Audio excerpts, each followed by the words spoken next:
আমার কথা হচ্ছে 20 সালে ক্যা আইনটা পাশ হয়েছিল, তারপরে বারবার এক্সটেনশন করে আজকে 4 বছর লেগে গেল। নির্বাচনের সময় দুদিন মাত্র বাকি, নির্বাচনের মাত্র 2-3 দিন, তখনই এটা করার প্রয়োজন পড়ল। তার কারণ এটা একটা রাজনৈতিক পরিকল্পনা। আমরা অপেক্ষা করছিলাম ক্যা আইনটা অ্যাকচুয়াল কি করেছে। 2 হচ্ছে এখনো পর্যন্ত নোটিফিকেশনটা আমরা পাইনি, নোটিফিকেশনটা কি আছে। 3 হচ্ছে যে রুলসটা করেছে সেই রুলসটা কি বলা আছে। আমি প্রথমেই আপনাদের জানিয়ে রাখি, পুরোটা রিপোর্ট দেখার পর, কাগজ হাতে পাওয়ার পর ডিটেলসটা আমি কালকে হাবড়ার মিটিং থেকে বলবো।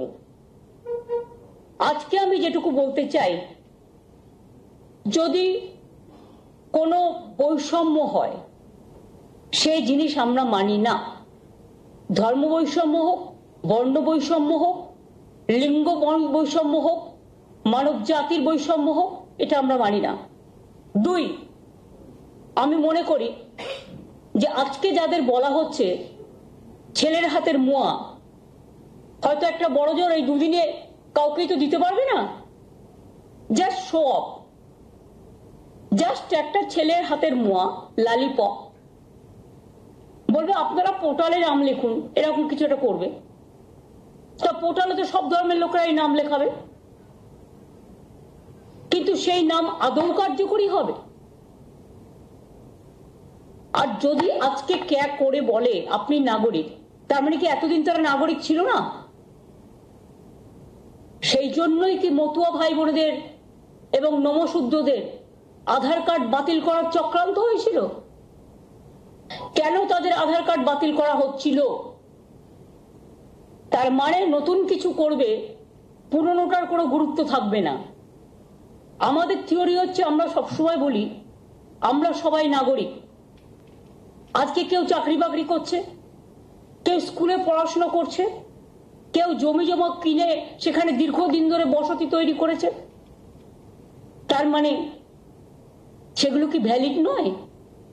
আইনত কোশ্চেন হবে না তো যে তার মানে আগে যে সুযোগগুলো তারা পেতেন সেটা সব অবৈধ হয়ে যাবে, সেগুলো বৈধ হবে না? একমাত্র ক্যা বৈধ যদি হয়, তাহলে এতদিন ধরে মানুষ যে সুযোগ পেয়ে আসছিল, তাদের ভোটেই তো প্রধানমন্ত্রী নির্বাচিত হয়েছে, তাদের ভোটেই তো চিফ মিনিস্টার নির্বাচিত হয়েছে, তাদের ভোটেই তো গ্রাম সভা হয়েছে, পঞ্চায়েত সমিতি হয়েছে, জেলা পরিষদ হয়েছে, কর্পোরেশন হয়েছে। তাহলে সেই ভোটের কোনো মূল্য নেই, সেই নাগরিকত্বের কোনো মূল্য নেই? নাগরিকত্ব ভোটের আগে নতুন করে চিন্তা করতে হচ্ছে। এবং আমি ডিটেলসটা দেখার পরে কালকে নিশ্চয়ই আপনাদের কাছে বলবো।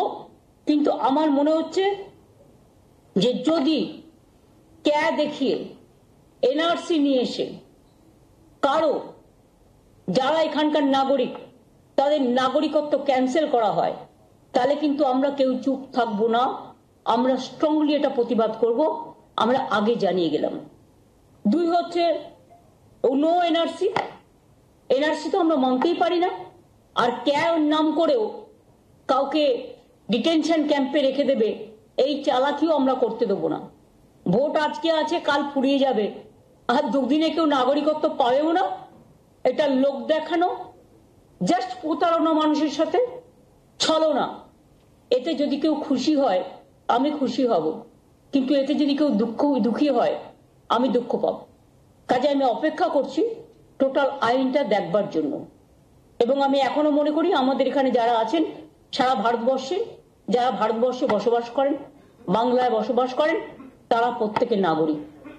তাদের নাগরিক অধিকার, তাদের গণতান্ত্রিক অধিকার, তাদের সামাজিক অধিকার, তাদের প্রতিষ্ঠার অধিকার, তাদের ইকোনমিক অধিকার, তাদের ব্যক্তিগত অধিকার, তাদের সম্পত্তির অধিকার সবই থাকবে।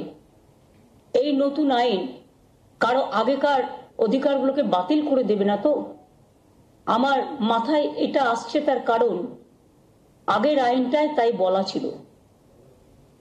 এবারের আইনটা কি করেছে এটাও আমায় দেখতে হবে। এবং মনে রাখবেন, বাংলা সহ নর্থ ইস্টার্ন রিজিয়নেও এটা কিন্তু খুব সেন্সিটিভ। নতুন করে ইলেকশনের আগে কোনো অশান্তি হোক, এটা আমরা চাই না। পায়ে পা লাগিয়ে কোনো প্ররোচনা বিজেপি সৃষ্টি করুক, এটা আমরা চাই না। আমি রমজান মাসের আগে আজকের দিনটাই তাদের বেছে নিতে হয়েছে কেন সেটাও আমি জানি। আমি সবাইকে বলবো, খুশির চাঁদ দেখুন, সানন্দে রোজার মাস পালন করুন।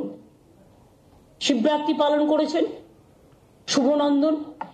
রমজানের মুবারক অনেক। হোলি আসছে, রামনবমী আসছে, নতুন বছর আসছে।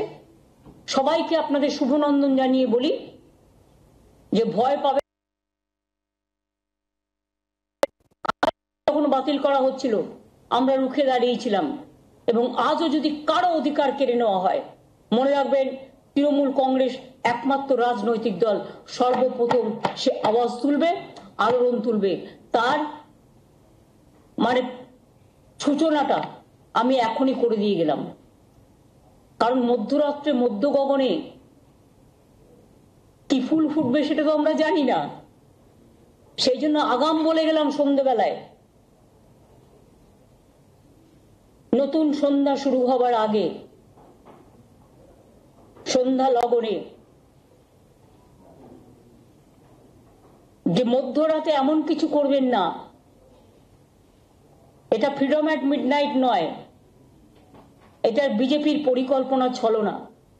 সাহস থাকলে আপনি 6 মাস আগে দিতেন, 4 বছরও অপেক্ষা করতে হলো কেন? আর হঠাৎ ইলেকশনের আগে নানা রকম বুলিয়ে উড়ে বেড়াচ্ছেন।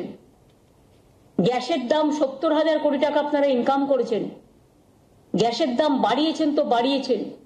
আজকে নির্বাচন বলে 100 টাকা কমাচ্ছেন, কিন্তু যেটা বাড়িয়েছেন 1000 টাকায় সেটা কিনতেই তো মানুষের পকেটের অর্ধেক রোজগার বেরিয়ে যাচ্ছে।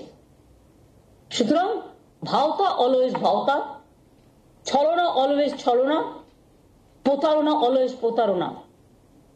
দেশের কিছু ভালো হলে আমরা যেমন খুশি হই, আমরা অভিনন্দন জানাই। দেশের কিছু খারাপ হলে আমরা সেটাকে কিছুতেই সাপোর্ট করতে পারি না। আমি শুনছি প্রধানমন্ত্রী নাকি জাতির উদ্দেশ্যে ভাষণ দেবেন। মিসাইল, লংগেস্ট মিসাইল করেছে ভারত। যদি করে থাকেন আমি বিজ্ঞানীদের অভিনন্দন জানাই। আমি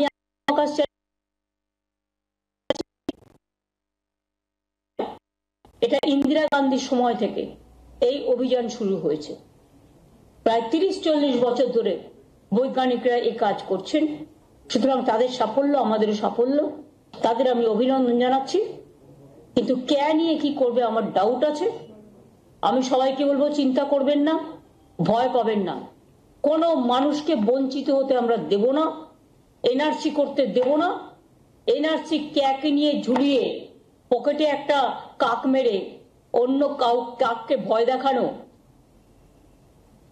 এটা আমরা করতে দেব না। এটা বাংলা, বাংলার সংস্কৃতি সবার জন্য, বাংলা সব মানুষের জন্য, বাংলা সব ভাষার জন্য, বাংলা সর্বধর্ম সমন্বয়।